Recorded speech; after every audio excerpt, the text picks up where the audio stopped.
Hi and welcome back to Cheeky Crypto. My name is Nick and today guys we are discussing everything stellar lumens. We're going to be taking a look at the price action on the 1 hour, 1 day and 1 week timeframes, giving you my thoughts and opinions on where I think Stellar is likely to be going next. Now as I get into today's video, if you do find it useful and informative, smash that like button. I do appreciate that. If you are new to the channel, then why not go ahead and subscribe, tap the bell, select all the notifications, and in doing so you will be kept up to date with everything that we do here at Cheeky Crypto. If you haven't yet joined us in Discord, what are you waiting for? Check it out, linked in the description down below. It's a fantastic community talking crypto 24/7. It's completely free, and I don't think you'll be disappointed by what you find down there. So why not go ahead and check it out? Let's jump right down into today's video, kicking things off with the 1 hour time frame. So here we have XLM paired up with USDT. We're using the BitGet spot exchange, most recently launched over on BitGet. And as you guys know, BitGet is my go-to platform for trading. So it's 100% of my leverage trades are done on BitGet, and 90 to 95% of my spot trades are done through BitGet. The affiliate links are all in the description below. I think it's a great idea to make sure that we have exposure to as many of these exchanges as possible. So why not jump on BitGet if you haven't done so already? I think you'll be pleasantly surprised by what you find there as well. So let's go ahead and check out what's going on here from a technical analytical point of view for Stellar Lumens. So we can see that price is still pushing down, unfortunately, here. And we can see that we're below the 50 EMA, and the 50 EMA is below the 200 EMA. So essentially, short-term price action, we are lower than that. And that short-term price action is also lower than the long-term price action. So it's not looking great. But we do have this overlapping structure here. This gives us confidence that a rally to the upside is likely and is due to be coming soon. For example, we can see that we have the lower highs here, okay?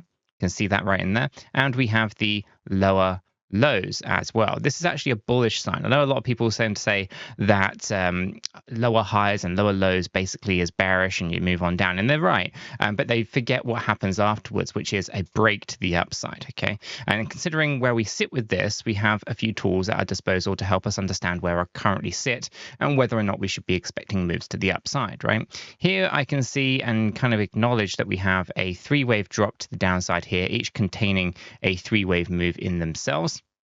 Okay, so we have ourselves a 3-wave pattern in here, okay?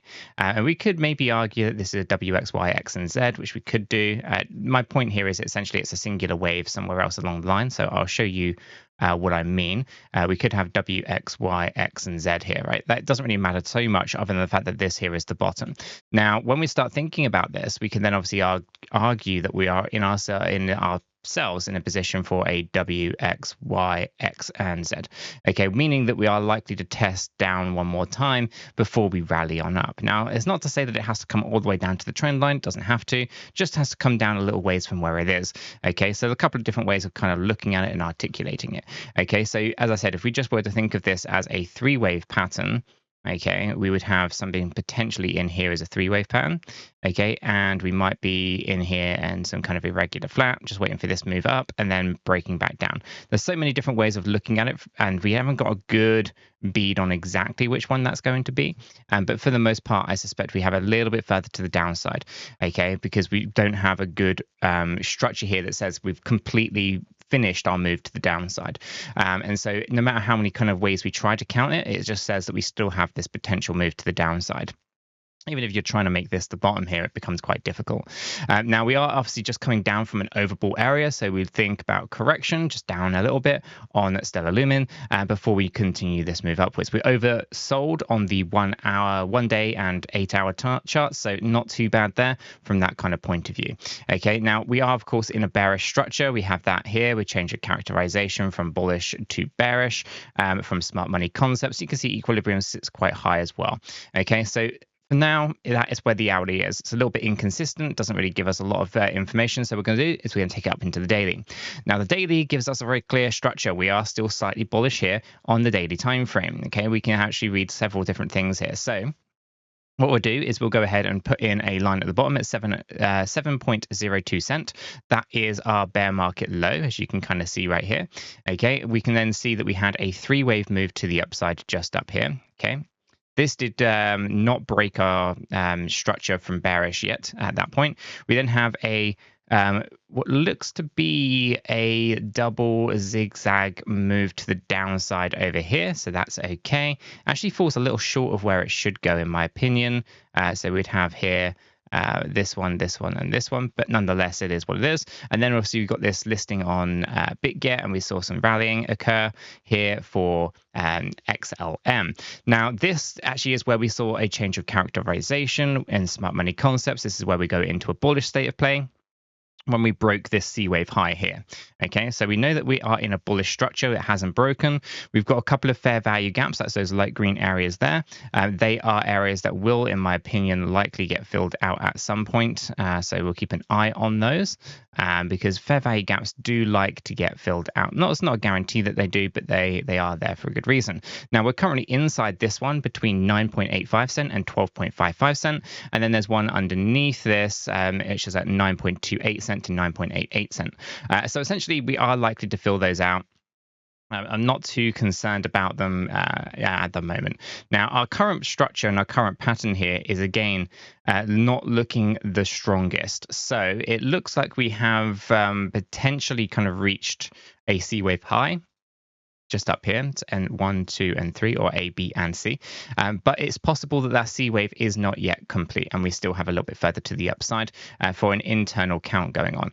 Now, I think we are probably better to say that it has filled and it has completed, and what we're looking for is a relief bounce up more towards the 50 EMA at about 12.43 cent. It's not going to be a massive move, I don't think, probably around 6%. We might be able to, if we're lucky, find this upper area of resistance for about a 9% move upwards. Okay, so as you can kind of see, if I go ahead and just grab a little yellow box and I'll throw it onto here, this is the area where we're going to find resistance. It's basically 12.41 to 12.78 cent. I do not expect us to breach the high, which currently sits up here at 13.48 cent on the daily time frame. I could be wrong on that, of course, but really what I'm looking at here is this completed C wave. We have a move down, we bounce up, we move back down, and we test the 200 EMA. Okay, so I think it was a big sideways trading move, if you will, ultimately here on XLM. Okay, now we've got momentum potentially behind the price, but this isn't something that's necessarily going to have a massive move to the upside right away. As you can kind of see, we can have these little bumps up in price and then drop back down. So being down and oversold, it only is showing us that we are running out of momentum currently to the downside. It doesn't mean that we're going to completely see a reversal in price action. Okay, so it's important that we understand there's a difference between what the stochastic RSI is showing us and where things can potentially go. Now, we throw the volumes in there. You can really acknowledge that volumes are just non-existent, right? They're just dead. We had a bit of volume coming in here just to get that price pushing up, and other than that, there is very, very little volume. RSI is also an interesting point. It can go in either direction at this point, but I suspect it's still not yet finished with the lows. And from a divergence point of view, there isn't anything here going on from bullish or bearish or hidden bullish and bearish divergences. So for the most part, all looking okay. So just read into that as you will. But ultimately, I still suspect we have a bit of a push upwards towards 50 EMA, then down on the daily time frame. Let's take it to the weekly. Now, the weekly shows that we are below the weekly 200 EMA, and that's not the best of signs. So a little bit of caution there. Now, we do have some positivity in terms of where things are going. And so let's go ahead and read into these, right? So here we had this structure. Now, we did come down deeper than 1.236. Okay, so this is our 1.236, sorry, right here. And you can see that we came down a little bit lower than this. This is important because that is really where you would have expected a C wave to finish. So if we were looking for a 3-wave pattern to finish, it should have finished around here. But instead, it moved down a little bit deeper, which basically means it's no longer a 3-wave pattern. We have a W, X, Y, X, and potential Z. Okay, this basically means we take that measurement of that first wave, that W wave, we move it over to our X wave here, and we can go ahead and get our assumptions of where we are heading. So we are looking for retracements to come into this little area right here. Okay, so we are targeting out 8.37 to 3.55 cent. Okay, that's going to be the approximate Z wave finishing. So we haven't yet completed necessarily with this bear market at the moment. Now, obviously, the existing low is deeper than the Z wave. So our minimum expectation isn't actually a new bear market low. It's actually sitting a little bit higher than the current bear market low. However, we can obviously consider that there is a potential here for a new lower low in this bear market for XLM. Okay, you can love that, hate that. It's entirely up to you. It doesn't really matter to me. I'm just telling you as it is. These are the rules, apply them, and that's kind of where things look like they're heading. And so realistically, that is going to be somewhere where we end up. Probably, if we think about it, there's a lot of support to be seen right in and around here. So maybe 5.77 will be a good strong support area. We find the good support there and we bounce. So if that is the case, then we can be predictive over where we think Stellar's potentially going to go in that next bullish market, which if we rest on that 5.77 cent area, if I can get it there, then we can of course acknowledge that our upper area of kind of price appreciation could be right up into this little yellow box area here. It would be a three-wave pattern with an A, B, C, $1.77 to $3.97. Now, obviously, that's going to require quite a bit of squeeze on the supply because it is a lot of supply for XLM. And of course, we're going to have to see a huge amount of increase in the demand.